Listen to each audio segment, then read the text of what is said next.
De la Justicia, una edición más, acá con dos grandes compañeros, Guillermo Moreno y Germán Francone, como los segundos y los cuartos miércoles de todos los meses. Tenemos muchísima información, muchísimos temas para tratar. Hice la tarea, hoy había comprado página 12 para saber cómo piensa el compañero. Preguntame a mí. Pero me la olvidé en mi casa, le vamos a preguntar porque se podés sabe preguntar de a memoria mí. lo que dice. Compré Sí. Clarín, página 12. Nación, y tenemos un montón de títulos, yo te voy a ir tirando, Guillermo, entre todos. y vos elegime el que vos te gusta, porque hay un montón, porque estuve toda la semana recortando, ¿no? La mayoría son... Betty me dijo que estuviste produciendo el programa. Encuestas, esto es La Nación, del 23 de febrero, encuestas, caída del poder adquisitivo, erosionó el apoyo al gobierno en febrero. Radiografía de la destrucción laboral, una página completa, ¿esto qué es? El País. Esto debe ser Nación. La seccional del País. Esto debe ser La Nación. Acapol, Fara, Sidus, Whirlpool, Ilva, bueno, todas las empresas que fueron señalando, Sancor, Vicentín. ¿No? ¿Sabés qué es Acapol? Poxipol. Poxipol, o sea... O sea que no estás hablando, claro, de alguien, estás hablando de alguien líder. Es terrible, fíjate. Acapol es la persona jurídica que comercializa, que como nombre para los productos masivos es Poxipol, Poxiram. No es que estás hablando boligoma, ¿está bien? Bueno, 200 personas despidió Whirlpool nada más. En esta ciudad hace 150 días, grupo Ilva. Porcelanato mantiene a Campa en la vera en la ruta. Más de 300 personas sin trabajo. El porcelanato más caro, ese que pones en los livings de la casa, ese es el que hacía Ilva. Bueno, Guillermo, Santa Fe, 65 conflictos laborales. Vicentín, Sancor, Verónica, Basali, Tenaris, Asindar, Swift, etc. Verónica es una familia de toda la vida, de trabajo de toda la vida. La Rioja, 52 conflictos. Córdoba, con 38 compañías afectadas. Después, bueno, habla de la crisis de los frigoríficos, e insisto, esto es diario, La Nación. Esa es La Nación. Desde las elecciones, el Carry Trade permitió una ganancia en dólares del 16%, yo creo que fue Mucho más. Pero, bueno. Mucho más. Ese lo vas a... Sí, no me parece La Nación. ¿Lo vas a guardar? ¿Es La Nación o es, página? No creo que sea página. No es La Nación, página 12 dice. Página 12. No sé qué dice, página 12 me parece. Página 12. No, porque no era la tipografía. Este me lo agarré de la casa de... Escúchame, Chavito, de la casa de Germán. Acá Bueno, se muy nota bien. que es página 12. Una gran Cuando lo ves observación. acá es página 12. Muy la bien. forma. Todo eso que están Esto sí es La diciendo, Nación, chavo. encuestas, caída del poder adquisitivo, erosión del apoyo al gobierno en febrero, esto sí es Nación. Sí, el Estado se queda con el 82% de la renta de la soja en un campo arrendado. La Argentina pierde mercados en manos de Brasil en un rubro clave para el campo. La Nación, Economía, página 77, vuelve a ser página 2. No, esa es Nación. Esto es La Nación. Sí, esa es Nación. Eso Bueno, también es Nación. Plan para mejorar el dólar y la inflación, suma reserva, impacta en la actividad económica. Eso es Nación. Esto es Nación. Eso Y es otro Clarín. tema que no sé si Eso es Clarín. si vas a querer tratar, pero me parece un tema muy interesante, lo ponemos. Sí, Esto es el diario Clarín, sin Clarín. ninguna duda Clarín. Escala la pelea del gobierno, bueno, esta es noticia vieja, ¿no? Entre Villarroel, amenazan con recortarle poder, acusan de jugar para los cabras, dice que va a ser candidata a presidenta con un vicepresidente peronista. Eso dicen que decían dijo, Pichetto. yo no la escuché a ella decir eso, dicen que dijo eso. Se puede tomar como una declaración verdadera de ella, pero siempre salvando la distancia. No, yo no la escuché a ella decir eso. Y bueno, acá ciudad crece la morosidad en el pago de las expensas y afecta a los edificios más chicos. Claro. Eso es lo que tienen menos plata, a los más pobres. Trump da señales, pasamos a lo internacional, de que mantendrá los acuerdos con los socios comerciales. La CGT reclama, bueno, obviamente la inconstitucionalidad de la nueva ley laboral. Y después ya las demás son noticias que tienen que ver con lo jurídico. Spain negoció la compra de un jet privado con Fred Machado. Bueno, nada, sin comentarios. Los narcos siembran terror en México internacional, matan al hijo de una mujer que enfrentó a los monos, una menor desfigurada por 5 adolescentes. Son los problemas de inseguridad que hablamos en varios de nuestros programas, el problema de Perú, las críticas a Mike, que no es un mal juez, es un buen magistrado, lo quiero decir, lo están matando. Lo que vos digas, para me parece mí está bien, un buen, porque soy mi experto y a mi amigo. Es un gran juez, me parece que lo están criticando de más, hay que ver qué es lo que pasó, lo del cumpleaños con la AFA, pero bueno, me parece que le están pegando por todas partes ahora. Pero a mí no es un mal magistrado, es un buen magistrado. A mí me da tranquilidad que vos me digas que es un buen juez. Armados con cuchillo coparon a un tribunal y amenazaban a un magistrado, parte de la situación de anomia de la que venimos hablando. Y si es un buen juez, la verdad que hay que darle la prórroga, ¿no? Porque te llegó a los 75. Llegó a los 75 y creo que se la pidieron y no sé si me parece que se la van a dar. Sí es un buen juez. Es un buen magistrado, un juez de carrera, de un gran desempeño, no solo en el ámbito nacional, sino que ha sido juez del Tribunal de Casación, ha pasado por todas las instancias, ha hecho carrera judicial, ha sido juez del Tribunal de Casación de la provincia de Buenos Aires y ahora se desempeña como uno de los colegas del Tribunal de Casación Federal. Como todo en la vida puede haber malos, buenos jueces, como hay buenos y malos comisarios, buenos periodistas, economistas, etc. Ahora, el Poder Judicial es el que diferencia el estado de violencia del Estado de Derecho. El estado de violencia acá de los 5 o 6 que somos, en este momento, yo lo viví, ustedes no, gracias a Dios, por edad no lo vivieron. Entonces, muchas veces... Esto como comer picante, ¿viste? No, en México... En la época de Alfonsín sí, mi papá lo veía asustado. Y me fue a buscar pero una cosa es asustar y otra cosa es salir de acá y no saber si llegas al auto. Pongamos el estado de violencia como es, muchachos. Claro. Estado de violencia, por eso vamos a unir las dos cosas, es lo que pasó en México a partir de que mataste al jefe del cártel de la nueva generación. Claro. Ese es estado de violencia. Sí. Y vos lo viste en televisión, que significa que X cantidad de tipos entren en el aeropuerto y empiecen a disparar.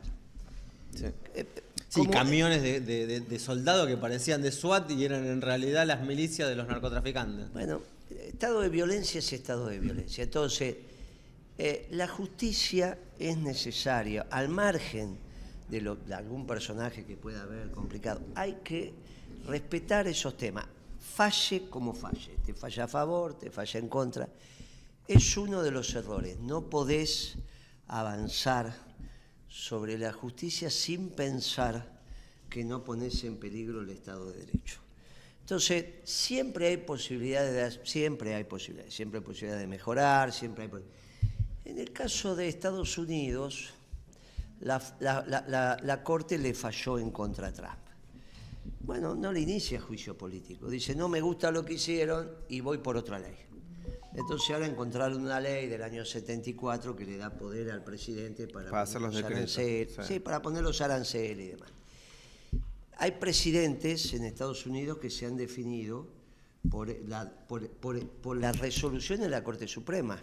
También es el caso de Bush hijo. Llegó a presidente, definía el estado de Florida y fue la Corte Suprema la que terminó definiendo si eso. Bueno, muchachos, si no, hay que resolver los temas en el estado de violencia. Y la violencia no tiene segunda parte. Cuando a un tipo lo matás, lo mataste. Claro. ¿Está bien? Entonces vos tenés que entender esto. En la política, vos no tenés que llegar al estado de violencia. Eso también se lo digo al gobierno. Yo no veo al gobierno generando, más allá de algunas bravuconadas, estado de violencia. No los veo acá esperándonos a la salida. ¿Está bien? Que en el caso tuyo, en el caso de él, bueno, cuando la violencia se instala en una callecita vacía como esta, que no pasa nadie, te pasan al cuarto en un segundo, con una moto te pasan al cuarto. Ahora, suponete que lo pasan al cuarto a él o a mí. ¿Y vos cómo seguís? Que a veces venís con tus hijos, venís con tu gente, venís... ¿Cómo empezamos a hacer las cosas? Yo lo viví eso. A mí me gustaría hacer una pequeña reflexión solamente, Guille, si me permitís, Javier, respecto del estado de violencia y ver, bueno, igual voy a seguir, respecto del estado de violencia, ¿qué es lo que genera la violencia? Claramente el mayor regulador de toda esta situación es la política. El estado de violencia se vivió en la Argentina durante 18 años, durante la prescripción del peronismo. eso sí genera un estado de violencia, a partir de una cuestión política a donde no dejaban participar al principal partido opositor, al principal referente opositor de la política. Hoy, con la situación de la detención de Cristina, no está sucediendo, y Dios quiera que no suceda algo parecido, sino que tenga otra salida, digamos, pacífica y democrática como corresponde. Con la conformación de la Corte actual seguramente eso no vaya a suceder, así que en principio deberíamos esperar algún cambio político para que las cosas se acomoden. Creo que de esa violencia estamos hablando, pero también quiero hacer una mención. Esta semana, estaba pensando mientras hablaban ustedes, estaba pensando en esa famosa frase de Bill Clinton que dijo, si no me equivoco, corregime Guille, es la economía estúpido, ha dicho, sí, ¿no? El hombre este. Y creo que la economía sana, es el gran ordenador de la sociedad. Entonces, nosotros no podemos pretender tener un país realmente ordenado, con educación, con salud, con seguridad, si dejamos 920 empleados en la calle de un día para otro, con el cierre, como todos conocen, de FATE. Mencionaste recién a Whirlpool, 200 trabajadores a la calle, ILVA, infinidad de trabajadores. No hablamos de FATE eso, todavía. Inevitablemente, es un salario que no llega a una casa, es violencia económica, es violencia moral, simbólica, porque el trabajo dignifica a las personas. Y estamos hablando de trabajo en el sector privado, ni me detengo en el sector público, que puede haber ñoquis, puede haber gente que cobre y no va, pero en el privado eso no funciona, y en el privado se cesantearon a 200.000 personas en los últimos 2 años. Y eso inevitablemente va a generar violencia en la Argentina. ¿Por qué? Porque hoy están todas las tarjetas explotadas, todos los créditos agotados, es decir, están todas las familias sobreendeudadas, hay un 25-30% de cesación de pagos en las tarjetas de crédito. La gente saca crédito para pago. Y hay una falsa sensación que la economía argentina está bien porque la gente se va al exterior a vacacionar. Bueno, déjenme decirle, es una porción muy, muy ínfima de la sociedad argentina la que tiene la posibilidad de salir, tomarse un avión y hacer vacaciones en el exterior. Claro, si tenés 7-8 millones de indigentes. ¿Qué por eso digo, 50% entonces, el 80% de la población, de los asalariados, que estamos hablando de la clase media-baja, porque me gustaría hacer una diferenciación en esto, capaz que la gente no lo sabe. La clase media, la famosa clase media, tan pregonada por el peronismo, hoy la tenemos que segmentar mínimamente en 3 sectores: la clase media-baja, la media-media y la media-alta. Bien, la clase media-baja, rajuñando, estamos hablando de un matrimonio con 2 hijos, rajuñando, llega a los 2,5 millones de pesos, 2.200.000. ¿Cómo se puede sostener esa familia si la cuota de una prepaga vale 1 millón de pesos? Y un alquiler está exactamente en lo mismo, otro 1 millón de pesos. Por eso corresponde a la clase media-baja. La clase media-media promedia los 6 millones y la clase media-alta los 11 millones, 12. Que esa clase es la que está viajando. Y es un porcentaje muy, muy ínfimo. Entonces, esto sí, esta cuestión de echar a 920 empleados, hablo de FATE, hablo de ILVA, hablo de Whirlpool, hablo de por lo menos, no menos de 50 empresas de renombre que han cerrado para reconvertirse en la importación, eso es lo que genera violencia. Acá me pusieron un comentario en el chat, dice, no sé quién es, ¿no? Preceptora LCL, dice, bueno, el Boga Progre parece peronista. y la verdad que a mí me podrán decir peronista, progresista, libertario, radical, me pueden decir lo que quieran, pero yo lo que sí estoy seguro es que con los principios, esto que acabo de decir, que es producción, trabajo, dignidad de los trabajadores, fundamentalmente trabajo, ¿no? Vivienda, desde ya, es la única manera que la Argentina puede salir adelante. No va a salir volviendo a hacer la división internacional del trabajo, a donde solamente nosotros somos productores de grano, maíz, soja, trigo y nada más. La Argentina tiene un potencial, y lo ha demostrado en las épocas industrialistas, que estaba a la altura de los países desarrollados del primer mundo. Esto es una realidad. De hecho, FATE es un ejemplo de ello. Fate tenía 80 años, resistió absolutamente todo. Martínez dio, Menem, Macri, el 2001. Lo que no aguantó es esto. Realmente no lo aguantó. Parece como que estuviéramos en una encrucijada yendo por un túnel, y un túnel que es como el túnel que hicieron para soterrar el Sarmiento, que ahora lo van a cerrar, que en el fondo, o sea, no se ve ninguna luz, se ve un bloque de cemento. Ahora, yo voy a contar una infidencia, capaz no debería, voy a ser políticamente súper incorrecto, lo voy a decir al aire. Es una infidencia que me contó, no sé si vos lo sabías, pero mi viejo fue compañero de Raúl Zaffaroni, conmigo siempre fue un tipazo. Y yo le tengo un gran cariño, además del respeto académico que se le tiene, no en Argentina tanto, que en Argentina justamente como él se metió en el barro de la política donde menos lo respetan académicamente. En el exterior él tiene más de 60 doctorados honoris causa, ha sido galardonado por todas las universidades del mundo que te puedas imaginar, y además tiene el premio Estocolmo, que es el equivalente al Nobel. O sea, es un tipo que habla 7 idiomas, realmente un erudito, las horas han sido traducidas a todos los idiomas. Pero más allá de eso, y del cariño que le tengo, que puedo pensar o no pensar, porque yo, en mi posición doctrinaria, vos sabés cómo pienso yo y vos sabés cómo piensa él.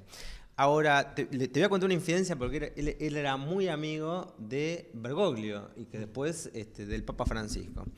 Dice que en uno de los viajes que lo recibió y lo atendía en esas entrevistas que le daba, que solo daba a jefes de Estado, ¿no? Que lo atendió más de una hora, me volvió y me contó esta infidencia. No sé si debería hacerla pública, pero le pueden ir a preguntar en todo caso a Raúl si esto es verdad o no. Dijo que el Papa, y esto es muy fuerte lo que voy a decir, había soñado con Argentina y había visto gente colgada en la Plaza de Mayo, que había tenido una pesadilla. Eso se lo dijo a Raúl Zaffaroni en una de las primeras visitas que hizo cuando fue nombrado Papa. Ojalá que no pase, que haya sido una premonición, justamente porque a veces los sueños y las advertencias son para tratar de evitarlas, ¿no? Pero esto es un dato recontra fidedigno, recontra real, y es así, no me cabe la menor duda que se lo dijo. Había salido. Había salido. Sí, porque entonces pensé que estaba dando una primicia y ya. No solo el Papa había hablado con Zaffaroni de este tema. Habló con otros. Alguno lo dijo. Y dijo en aquel momento que estaba preocupado. Todos los que están de alguna manera ocupados en la cosa pública, en algún momento tienen un sueño de esas características, algo les pasa, algo. Por eso hay que tratar de evitar. De evitar eso. Claro, la confrontación es la que estamos teniendo ahora, la violencia es otra cosa. O sea, a veces se prostituyen las palabras, yo lo escuché atentamente a nuestro amigo común. Obviamente que es confrontación, que es violencia, bueno, puedo decir, es semántico, no es semántico. Para los que atravesaron el estado de violencia, donde las decisiones se toman a partir de la violencia, es mucha la diferencia. En el caso del peronismo habían proscripto al peronismo. Por lo tanto, Perón ganó todas las elecciones que se presentó estando proscrito, porque ponía un candidato y decía voten a este. E incluso ganó con Cámpora. Y después se terminó. Lo que hay que hacer cuando un compañero está proscripto o tiene algún tema judicial, la propia Constitución permite que eso se resuelva a través del indulto presidencial. O sea, que ganar la elección, se dan los indultos correspondientes y se terminó la historia. Y hay que decirlo de cara al sol. No hay que tener miedo, porque el problema que tuviste con Alberto Fernández, que ahora dice, no quiso indultar porque qué diría la sociedad. Bueno, ¿qué quiere que haga? Ya eso es un tema de la cobardía o el coraje del dirigente que elegís. O sea que la Constitución te permitió resolver el tema Cristina. No lo hiciste. Por lo tanto, no le echemos la culpa al que vos tuviste posibilidad de hacerlo. ¿Está bien? Yo dije, cuando lo eligieron a Alberto, eligieron el peor. Bueno, pero otros no. Por lo tanto, si te dieron la posibilidad, te dieron el diploma, la lapicera, todo para resolver, y no lo resolviste, eso ya es tu tema. No le eches la culpa a los demás, te dieron. En todos estos temas la justicia te dio por lo menos 15 años. Los procesos que hay ahora, el que menos tiene 10 años. Por lo tanto, tuviste la posibilidad de resolverlo. Absolutamente. Bien, entonces, porque también la justicia, y esto tiene que ver con lo que pasó en México y tiene que ver con lo que pasa en Estados Unidos, Hoy hay un artículo, bueno, hoy no, hay otro artículo, pero sacaron sobre Trump y Smith, que escribía sobre el poder y demás. Nosotros, que parte de ese tema lo tratamos acá. El poder está directamente imbricado con la justicia. Si no pensamos que hay un poder supra el poder que tiene que ver con la justicia. Entonces, la justicia, porque naturalmente es así, está directamente relacionada con el poder. Es parte del poder. No. Por eso. Es el último resorte. La justicia deviene del poder. No deviene de ningún otro lado. Porque el poder está en condiciones de anular la justicia. Entonces, esto es, bueno, lo que pasó en México, lo que acabamos de vivir en México. Sí, hay un estado paralelo. Sí. No importa, las acciones militares que tomaron de ambos bandos, no puede ser que haya un fiscal atrás que diga asesine a ese, dispárele en la cabeza con un francotirador. O sea, en algún momento hay un decreto o algo que autoriza esa operación que está por encima de los derechos constitucionales del tipo que si se rinde igual es asesinado. ¿O qué fiscal fiscalizó? ¿Qué fiscal estuvo viendo que en el combate no se mató un tipo con los brazos levantados? Bueno, muchachos, esto funciona y demuestra lo que pasó en México, claro, que hay un poder que instala también la justicia. El tema es si ese poder es razonablemente consensuado por el conjunto o no. Entonces, lo que tenemos que analizar en la Argentina es, hoy todavía nos movemos en un marco razonable, más que razonable, donde no pasamos más allá del límite de adversario. Cuando vos pasás del límite de adversario a enemigo, y eso podés verbalizar, pero no pasaste a la acción. No pasaste a la acción. Yo viví en una sociedad donde se pasaba a la acción.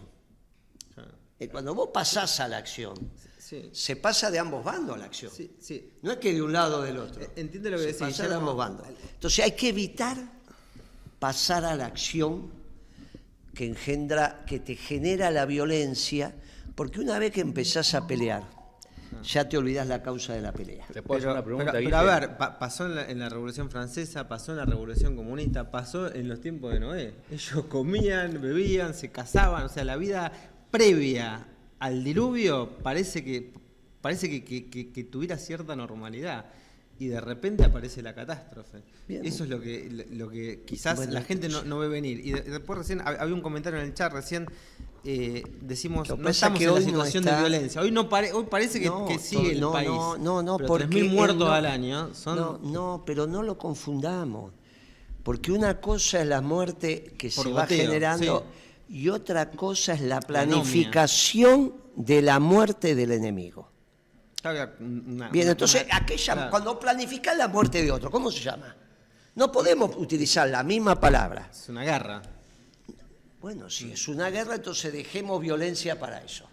Y entonces, por suerte, en la Argentina hoy no hay estado de guerra interior. Y entonces dejemos la violencia para eso. No prostituyamos la palabra. Si hay otra palabra, acepto poner otra palabra. Vos me decís, cuando estamos al borde, digo. Podés estar al borde, pero la cornisa. Pero no estás. Una chispa falta. Bueno, está bien, pero no estás. ¿Cuál es la diferencia con una guerra? ¿Cuál es la diferencia de lo que pasó en México que lo que pasó acá?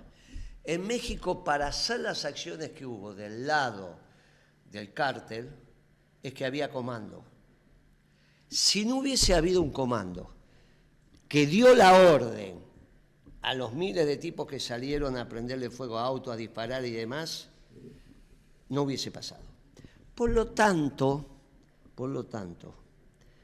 el estado de violencia en la Argentina no es el estado de violencia de una guerra civil, porque el problema que vamos a tener es que no hay comando. Claro. Y al no haber comando es mucho peor que una guerra civil. Van a ser todos contra todos. Ahí está. Entonces no hay que llamar al demonio. Claro. Porque cuando vos tenés comando y llegás a la guerra civil y hay violencia, se puede terminar. Hay posibilidad de fijar la paz. Cuando vos, la guerra civil española, claro, hay alguien con quien hablar. Bien. Cuando hay anomia, que es hacia donde está yendo la Argentina. Por eso no suscribo que aceleren el proceso de descripción como hizo el eximio colega de esta mesa y abogado, porque acelerar el proceso lo que te va a llevar sin referencias políticas claras que puedan pedir silencio y que se haga silencio, es un estado anómico de todos contra todos. Y ahí vos tenés que pensar la capacidad de fuego que tiene la policía de la provincia de Buenos Aires. Claro, vos me podrías decir, la federal también, la prefectura, esos todavía tienen el mando de la estructura institucional. No así la policía de la provincia. Vos transitás desde toda tu vida en la provincia de Buenos Aires y yo hace 40 y pico de años que transito en la provincia de Buenos Aires, si bien nací en Capital. Vos seguramente naciste en la provincia. Sí. Entonces, pero ya después de 40 y pico de años me tengo autoridad, ya van para 48, de decirte, mirá, está claro que la policía de la provincia no tiene responsabilidad institucional porque los propios integrantes de la policía no van a responder a las órdenes institucionales. No es la federal, no es gendarmería, no es la prefectura, no son las Fuerzas Armadas. Sí, están inmanejables. Muy bien. En ese momento, donde habitamos 14, 15 millones de personas en 60, 70, 80 kilómetros a la redonda, tenemos un problema muy serio porque ellos no van a parar en la General Paz. Bien, entonces no hay que llamar al demonio innecesariamente. Y uno dice, mire, la justicia todavía cumple un rol en la Argentina. Claro. Esto lo celebro porque un juez que está en todos los diarios, ¿cómo se llama ese muchacho? Máiquez, bueno, ese juez Máiquez, que está en todos los diarios, que le están diciendo cualquier cosa. Sí. Yo no lo conozco. Es un buen juez. Bueno, viene un amigo mío, que sos vos, que es el otro no abrió boca, pero yo entiendo que si vos lo decís, él te va a ratificar porque vos lo conocés. Los dos decimos, si vos lo decís, me merece confianza. No me merece confianza su pensamiento profundo.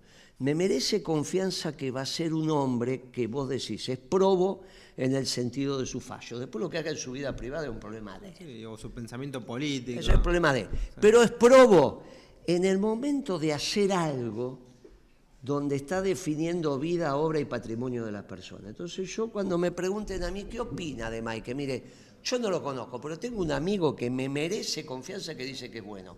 Si este dice que es bueno, yo digo que es bueno, a pesar que no lo conozco, porque así se construyen los lazos de solidaridad, así se construye la comunidad. A menos que otro amigo mío ahora diga, no, este es un desastre. Bueno, pero no tengo otro amigo que me haya dicho eso. Es muy cierto lo que decís, Guille, déjame hacer esta mención. Digo, en algún momento escuché a alguien muy dotado de experiencia política que si alguien llega a ser presidente, hoy le dan el bastón y la banda, debería ocupar unos 4.000 puestos estratégicos dentro de la dirección del país para que funcione mínimamente el país. Sí. O sea, 4.000 personas de hiperconfianza. Y ahí viene lo que vos decís, claramente. Yo conozco a esta persona que es muy buena, se puede desempeñar muy bien, perfecto, tráelo al equipo. Personas que no han experimentado en la cosa pública.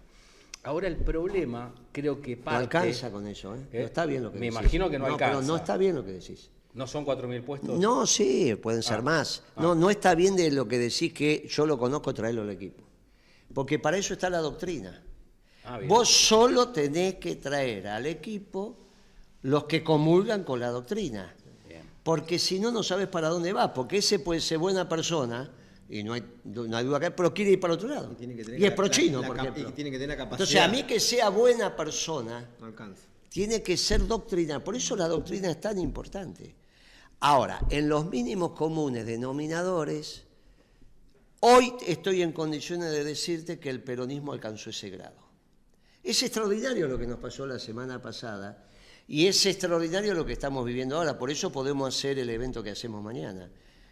El peronismo, y vos fuiste un testimonio clave de lo que acabas en tu primer alegato, por llamarlo de alguna manera, cuando decís solo se sale trabajando. Sí. No hay posibilidad de que haya trabajo para todo aquel que quiera trabajar mientras compre productos chinos. Claro. Por lo tanto, cuando Kicillof dice En la Argentina se sale trabajando, está diciendo fuera los chinos, dejó de ser pro-chino. Y es extraordinario, en 15 días, varios actores relevantes, entre ellos está Grabois, entre ellos está Álvarez Agís. Incluso la vicepresidenta. La vicepresidenta siempre tuvo un estilo, pero cuando ella termina su Twitter diciendo nacionalismo, globalización, vos te pusiste contento y yo también. Porque este es el tema, siempre el pensamiento termina en una consigna. Y los que somos la Argentina del trabajo somos nacionalistas.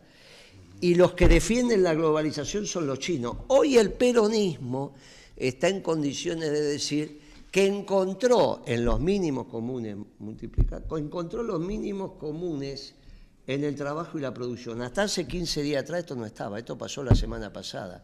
Es extraordinario lo que está. Ya no hace falta más esa doctrina, como fue la del 19, un pensamiento colectivo, de primero ganemos y después vemos. Había que sacar a Macri. La única consigna era sacar a Macri.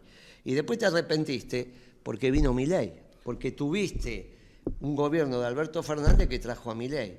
Ahora sabemos por qué queremos llegar al gobierno. Queremos llegar al gobierno para que todo aquel que tenga trabajo quiera trabajo. Y solamente puede pasar esto si revitalizás los complejos industriales.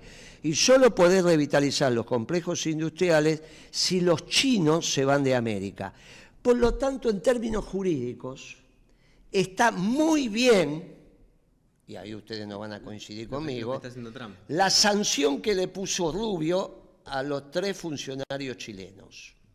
Porque esos funcionarios chilenos no hicieron más que objetivar las relaciones que vienen desde hace mucho tiempo entre Chile y China y mucho más tiempo de China con Inglaterra y por lo tanto de Inglaterra con Chile. Por lo tanto, desde el derecho, ustedes dirán, ¿y qué autoridad tiene Rubio para sancionar a funcionarios chilenos? Tiene la autoridad del poder. Y ahí volvemos al origen, discutiendo con 2 amigos abogados cuál es el origen de la justicia.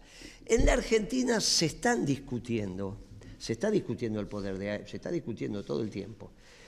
Por eso la justicia es necesaria para que esa discusión alrededor del poder no llegue a la violencia. Pare antes de la violencia. Y si alguno de los nuestros hoy se ve perjudicado, no hay ningún problema. Hace lo que hacía Perón, elige un candidato, ganamos la elección, firma la amnistía, que es lo que tiene que firmar, y se termina el problema. Si Perón estaba proscripto en marzo, el 11 de marzo, y el 23 de septiembre ya era candidato. Esa es la inteligencia de Perón y de todo un movimiento. Y que aparte Perón sabía que si él decía vamos para allá, todos le hacíamos caso, no que dependía de su presencia. Cuando Perón es candidato a presidente porque teníamos un lío bárbaro en el peronismo. Y el único que podía sintetizar al peronismo era él, pero ese ya fue un problema nuestro, donde en vez de buscar los mínimos comunes, pensábamos que era la lucha entre las sectas, era todo o nada. Cuidado con ese vicio también. Yo celebro la declaración de Grabois donde dice, yo a Trump lo detesto por esto, pero celebro su política económica. Ahí nos pusimos de acuerdo. Si esa es la política económica, todo lo demás, bueno, discutámosla. Pero vamos sobre el núcleo duro de él. Y en esa política económica, China se tiene que ir de América. De la misma manera que se tiene que ir de Perú, de la misma manera que celebro el decreto del presidente panameño que tomó el control del canal de Panamá desplazando a la empresa china. Ahora, por ahí jurídicamente, eso lo tienen que estudiar ustedes. No, pero ¿cómo puede ser? Había un contrato firmado, fíjate, las partes... Ah, muchachito, lo que pasa es que esto está subordinado al poder. No, pero a mí no me gusta eso, es así. Porque siempre la justicia está subordinada a un poder. Guille, te hago una pregunta que vos lo deberás saber y lo tendrás muy claro. Digamos, el modelo, le hago esta preguntita, chavo, el modelo que se está imponiendo hoy, lo sabe hasta una persona del Jardín Infante, es retraso del tipo de cambio y apertura indiscriminada de importaciones. ¿Está claro? Sí. Esto mismo se replicó, ahora se está replicando, pero sucedió en los 90, sí. Después de dos mandatos de 4 y 6 años del menemismo. Y se subió la desocupación del 6% al 18%, que después en el 2001 estalló hasta el 25%. exactamente el mismo modelo. Yo te quería hacer esta pregunta. ¿Hay algún lugar en el mundo, sacando a Estados Unidos, porque la moneda es de ellos, ¿no?, que haya funcionado y digamos, haya tenido una redistribución de la riqueza, superávit fiscal, PBI extraordinario? ¿Un lugar en el mundo que funcione con retraso del tipo de cambio y apertura importadora indiscriminada? La realidad es que se me ocurre Luxemburgo, pero calculo que debe ser es porque es un paraíso fiscal y etcétera, pero no es las características de nuestro país. Digo, con las características de nuestro país, ¿ese modelo funcionó en algún lugar del mundo? Es decir, que sea solo que se maneje por el negocio financiero. No, desde ya que no, y sobre todo si es un país mediano para arriba. No, desde ya que no. Y no hay manera. Y menos, no, porque no agotás tu fuerza de trabajo. Sí, por eso el Fondo Monetario empezó a decir todos aquellos que tienen, pues los pueblos, memoria industrial, es el momento de reindustrializarse. No lo dice Moreno, lo dice el fondo. Luxemburgo no tiene memoria industrial, Uruguay no tiene memoria industrial, Chile no tiene memoria industrial, Perú no tiene memoria industrial, Ecuador no tiene. Sí tiene Colombia, sí tiene México, sí tiene Brasil, sí tiene Argentina en la región. Este esquema, porque acá ni siquiera le des la característica de modelo, esto es un esquemita muy menor, mal hecho. Ahora, tiene algunos sinsabores con los 90, con una diferencia central. En los 90 a Menem le tocó inaugurar esto. Él fue presidente antes de la caída del muro de Berlín y en el año 90 vino el consenso de Washington. Y acá venía el progresismo a explicarle a Menem que esto está bien. Vos no te olvides que los que defienden a China en la Argentina son los progresistas, hasta hace una semana atrás. Santoro y otros más son el ejemplo típico. Candidato acá en Capital Radical, que ya ahora lo entrevista al Gato Silvestre y no hablan más de este tema. Esto es muy importante. Ahora, primero es eso. Segundo, o sea, era una novedad en aquel momento. Todavía faltaba la prueba ácida de la realidad. Ahora estamos hablando casi 30 años después. Sí. Segundo, China no estaba desarrollado en su aparato productivo como está hoy. Hoy estoy en condiciones de decirte lo que no te pude decir hace 15 días atrás.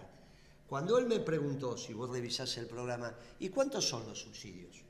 Y yo dije, mira, no lo sé porque las cuentas chinas son muy difíciles, pero tienen que ser muchísimos. Él me lo preguntó y yo dije, mira, no lo sé porque es difícil acceder a las cuentas chinas. ¿Quién accedió a las cuentas chinas?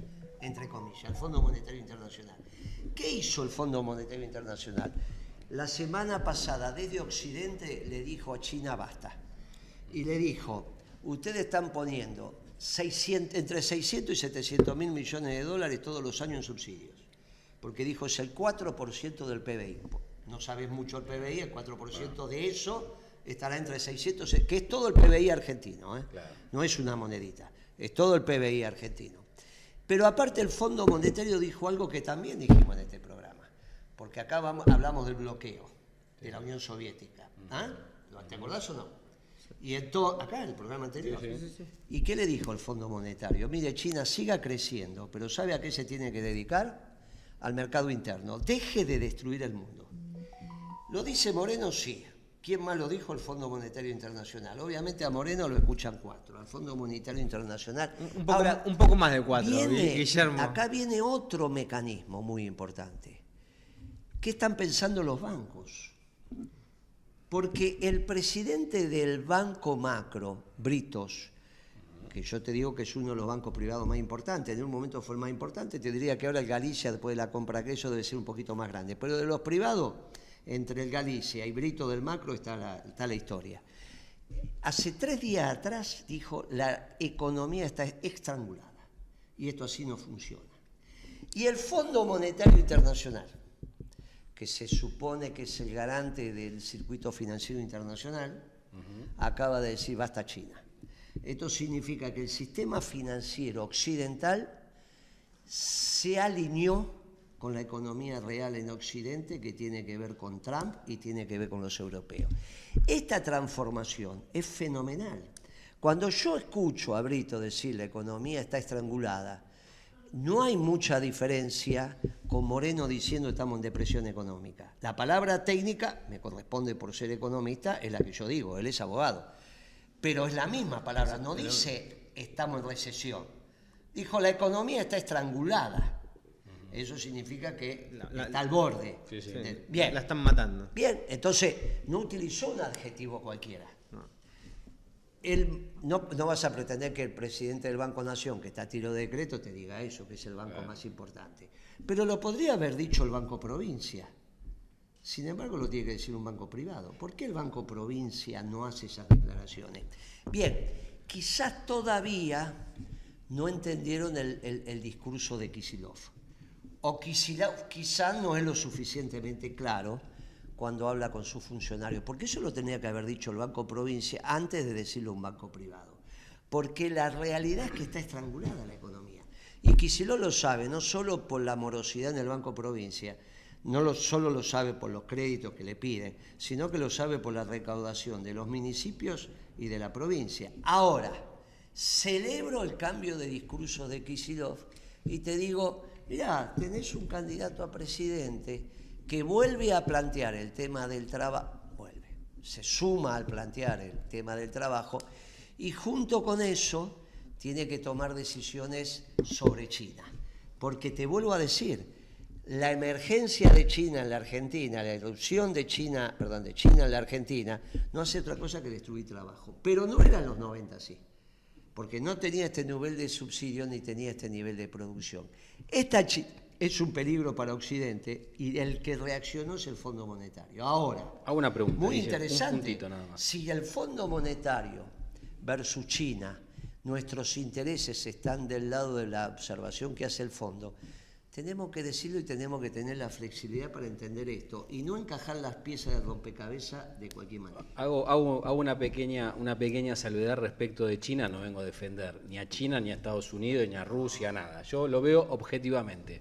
Digo, con China, acabas de decir que en los 90... Yo a Rusia sí la defiendo un poquito. Bueno, en los 90 era una China diferente, ahora al estar tan desarrollada, el impacto pues es mucho mayor, a partir de que en la producción lograron tener costos ínfimos. No, pero así, subsidios máximos. Claro. Subsidios máximos. No, y Están no. haciendo dumping. No, y no. Subsidios máximos. Claro, Está bien, no, un PBI de los costos, Argentina. yo ya te conté, Sí. por eso a veces uno habla... No, está, Guille. Y está la sensación... Déjame terminar la idea. Bueno, la yo idea. te conté que La idea. hice 2 misiones y los costos eran parecidos. Está bien. Entonces digo, China hoy es el principal comprador prácticamente de granos de la Argentina, también que es para generar proteínas en su país, es decir, no es un actor menor respecto de nuestras exportaciones. Y a su vez tenemos un swap de monedas por una suma muy importante que las contabilizan en la reserva.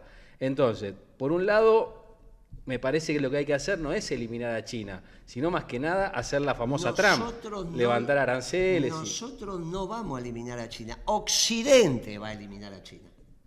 Ya habló el Fondo Monetario, no tenés grado de libertad. Por un cable le impiden entrar a 3 funcionarios de Estados Unidos. El poder es el poder. O pensamos que vos sos más importante de lo que sos, o entendés la realidad de lo que está pasando. No es vos, es Occidente que está tomando las decisiones. Vos estás ahí. La confrontación es antagónica, en términos maoístas. No hay espacio en Occidente para los dos. Pero es obvio que va a decir, ay, yo le quiero seguir vendiendo la soja, pero me voy a pelear. Muchachos, te están, y lo dije hace 15 días, cuando decretan el embargo a la Unión Soviética, Martínez de hoy Videla, pueden rehuir ese embargo, porque Puerto Argentino era un puerto pesquero, y Argentina tenía cierta autonomía, y estaba la Unión Soviética, y estaba China, y hacía poco tiempo que Guevara había dejado de caminar por el mundo, ¿está bien? Y tenían lo que está... Esto cambió. Occidente, el Occidente ampliado confronta a China. ¿Dónde querés estar? China ataca a Cachaca, que era el TEC que decía así. ¿Dónde querés estar? Occidente ampliado a través del Fondo Monetario, te lo acabo de decir. No hay ese lugar que vos decís. Bueno, ¿dónde querés estar? Mirá, yo lo único que sé es que soy parte de Sudamérica. El otro día leía que la palabra norteamericano en inglés no existe. Claro. O sea, traducido, vos buscás en inglés, que es definirte como norteamericano, y no existe. Solo se denomina americano. O sea, los estadounidenses, que me merecen todo mi respeto, ¿sí? Ellos, por supuesto, es un hermano, pero todo mi respeto, he viajado muchas veces, es un país divino, hermoso, ¿sí? Pero y realmente... Una vuelta encontramos una calle que decía Franconia, me hizo bajar, estaba nevando a 700 grados de frío a sacarse la foto con el cartel que decía Franconia. Me da la sensación, me parece, claro. Estaba nevando 500 grados bajo cero y frena y quería la foto con el cartel en el año 2001. No me acuerdo. Ahora, en el mismo año que cayeron las Torres Gemelas, una locura de tiempo. Sí, nos conocimos en la facultad ese año viajamos a Estados Unidos. Entonces, nada, me parece que vos decís que la guerra es contra Occidente. Bueno, calculo... No es guerra, no hay ninguna posibilidad que guerra... Guerra económica. No, ni tampoco, ni guerra. La palabra guerra es guerra. Utilicemos la palabra como un enfrentamiento económico, una contraposición de intereses. Es que está destruyendo los aparatos productivos de todo Occidente, de aquellos países que tuvieron industria. No todos los países de Occidente tuvieron industria, pero Occidente está reaccionando de manera conjunta. Por eso el Fondo Monetario hizo ese comunicado, y en buena hora que lo haya hecho. A mí, discúlpame, pero a mí el Fondo Monetario, realmente todo lo que Diego deje de decir, a mí, como ciudadano argentino, me tiene sin cuidado. Porque el Fondo Monetario, lo dijo Perón, ¿no? Antes de entrar en el Fondo Monetario me mato, decía, no es una cierto, cosa así. Sí, después pidió entrar, no es cierto. Y cuando fue presidente no nos fuimos. Por eso no nos fuimos en el 74 del Fondo Monetario. No es cierto eso, pero no importa. Entiendo lo que querés decir. En este caso sí importa, porque está del lado de los que le sirve a la Argentina. Hay que abrir la cabeza, si no, parecemos los chicos que queremos todos los chocolates en el kiosco. No se puede tener una relación con China y pensar que eso no va a tener. Entonces, el swap se lo vas a tener que devolver. Le vas a tener que decir a la sociedad rural, miren, revean la función de producción en la zona núcleo de la Pampa Húmeda. Ayer hubo una foto interesantísima que circularon los chinos, que aconsejo que la miren, de una relación de técnicos chinos, del Ministerio de Agricultura chino, con la sociedad rural. ¿Está bien? Como me llamó la atención el título, abrí la nota. Cuando veo la foto es extraordinaria. Es una mesa blanca, amplia, más amplia que el doble de amplia. 3 chinos de allá y 3 funcionarios de acá de la sociedad rural. Para no leer la nota, abro la foto para verle las caras, no conocía ninguno. Los chinos de allá que no, son muy parecidos. Y los de acá a ninguno. Veo los nombres y digo, ¿y estos quiénes son? Entonces busco quiénes eran. Pero antes veo la coreografía, la escenografía de la foto. Una jarra de agua de 1 litro, la vieja jarra con el piquito, y 6 vasos. No había más nada. Esa reunión, vos te imaginás que con una jarra de agua, 6 vasos, no la jarra a la mitad, porque alguien sirvió los vasos, no hace falta ni leer las conclusiones de esa reunión. O sea que cuando le pidieron una reunión a la sociedad rural, la dio. Es muy interesante porque la sociedad rural siempre fue pro-inglesa y los ingleses son chinos, pro-chinos. Por eso te hablo del eje Chile, China, Inglaterra. Esto empieza alguna historia en la sociedad rural que no descarto, quizás, que por primera vez, al menos en los últimos 100 y pico de años, esté la sociedad rural, después de Casero. Recapitulando. Digamos, ¿no? Porque si no, en otro momento esa reunión hubiese sido... Estado el presidente... No, estaba toda la mesa llena de fruta, de esto, de aquello, de flores. Nada había. Nada. Interesante, porque es la sociedad rural la dueña de las tierras. Esa es la que va a pagar el pato, fundamentalmente va a ser la sociedad rural, que no va a tener dónde colocar la producción si sigue siendo prácticamente un monocultivo. Entonces, Hay todo un proceso, no descarto que estén escuchando esto que digamos, dice, miren muchachos, se nos empieza a pudrir este tema con los chinos, pensemos el próximo lustro. Bien, eso es muy importante. Nosotros él es del Gran Buenos Aires, vos también, yo también. El Gran Buenos Aires le está pasando muy, muy mal.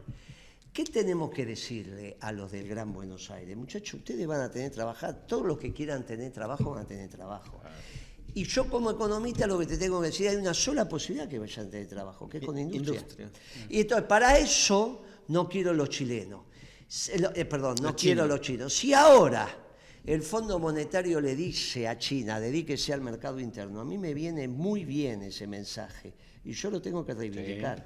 Bueno, por eso yo lo pongo sobre la mesa y no digo lo que dice el fondo, porque en este caso está diciendo lo que le sirve a la Argentina. En este caso. Está bien, lo tomo, sí. En este caso. Es muy importante esto, porque nos ordena la cabeza.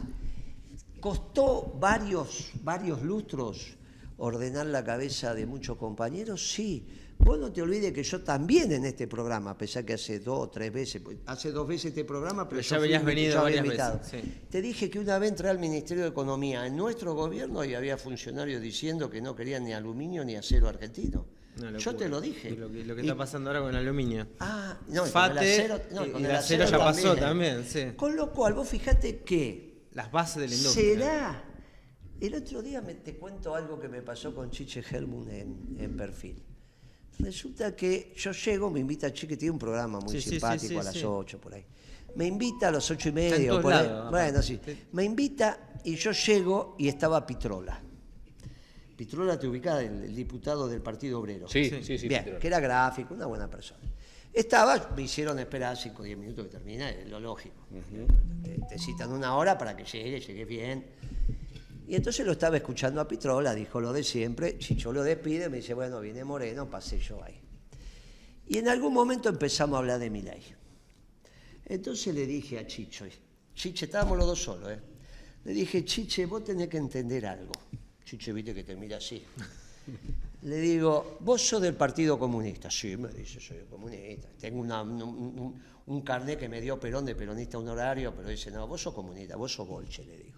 Sí, yo fui afiliado al Partido Comunista. Bueno, no sé, las cosas que me dice.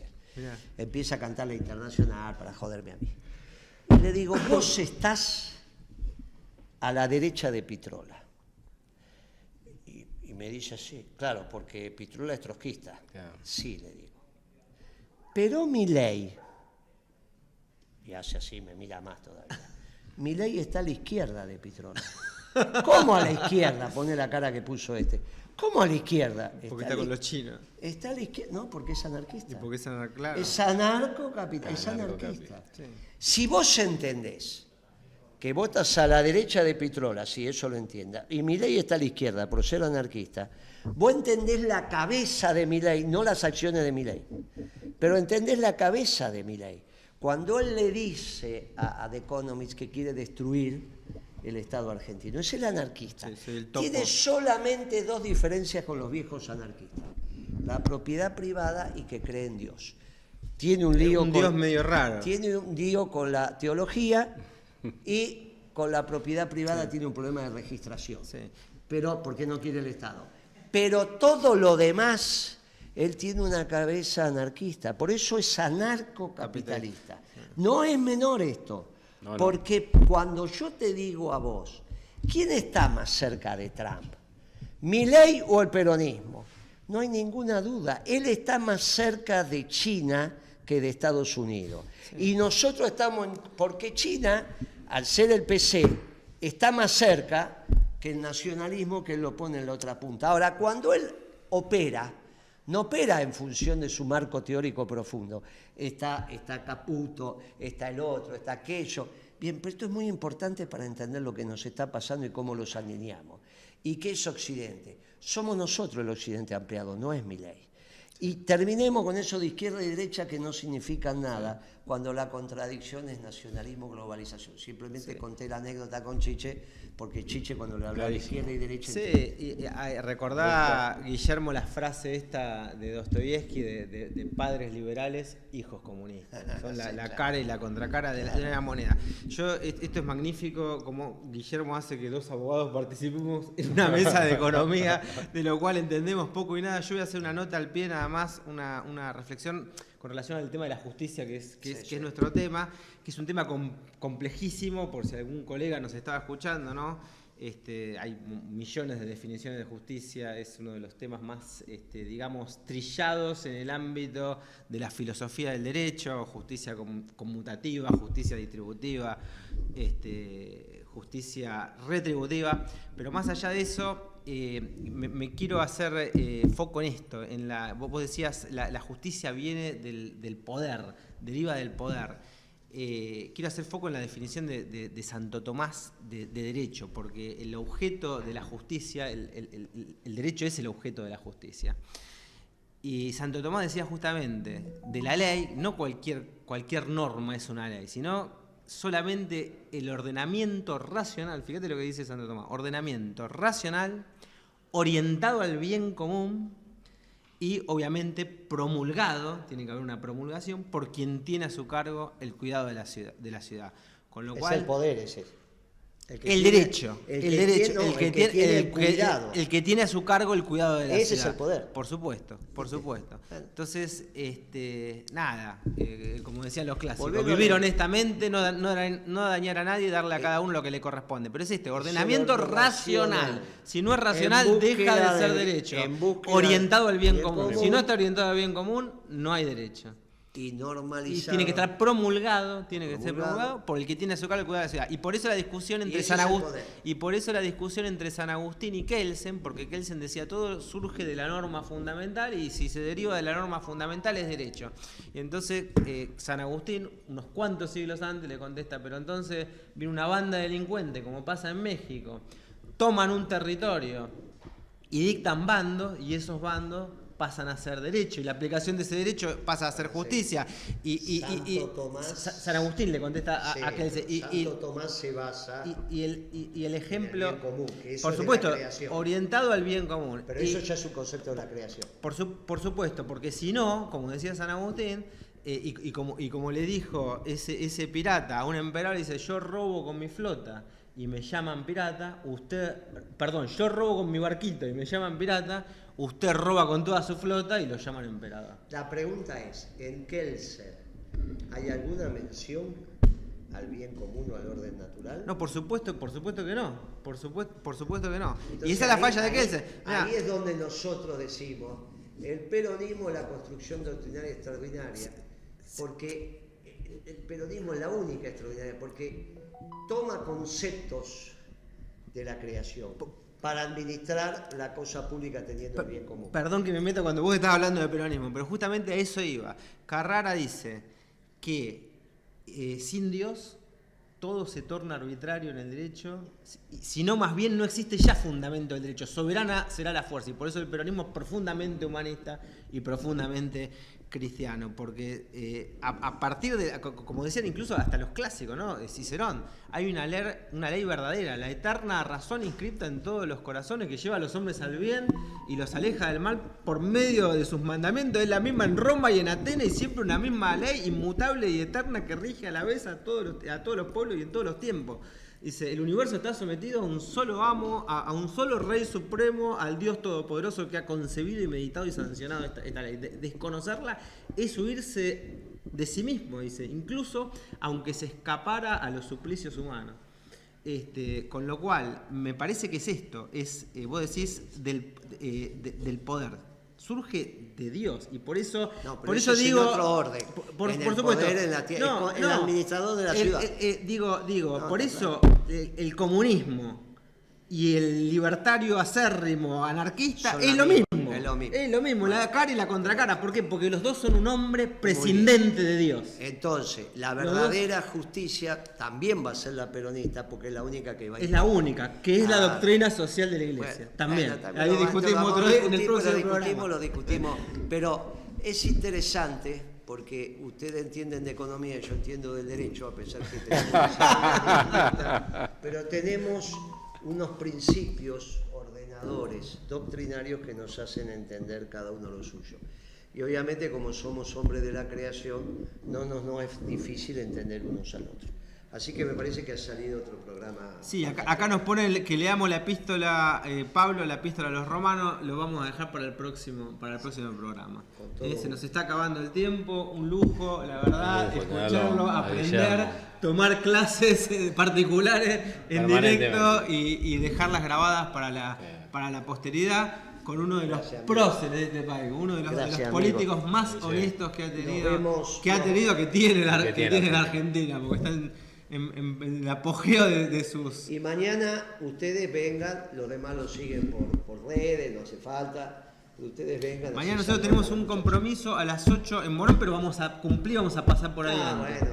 Vamos a para llegar, no venga, yo creo que eso va a durar. Bueno, pero por lo menos vamos a estar un rato. Miralo por el tipo. Bueno, si podemos pasamos un ratito. Te vas a estar un rato, te vas a estar complicando todo el tiempo. Nos vemos entonces, esto fue la hora de la justicia. Me gustaría terminarlo, empezamos con una Ave María la primera vez, me gustaría terminarlo de vuelta para rezar por este país, encomendándoselo al Espíritu Santo para que el Sagrado Corazón de Jesús salve al pueblo argentino, recordando una vez más que Nuestra Señora de Luján no solamente es patrona de la Argentina, sino generala del ejército argentino. Le vamos a decir a nuestra Madre del Cielo: Dios te salve María, llena eres de gracia, el Señor es contigo, bendita tú eres entre todas las mujeres y bendito es el fruto de tu vientre Jesús. Santa María, Madre de Dios, ruega por nosotros pecadores, ahora y en la hora de nuestra muerte. Amén. Sagrado Corazón de Jesús, en vos confío, salva al pueblo argentino. En el nombre del Padre, y del Hijo, y del Espíritu Santo. Amén. Hasta el próximo miércoles, ¿no? Si bancás a Guillermo Moreno, suscribite, dale like y deja tu opinión en la caja de comentarios.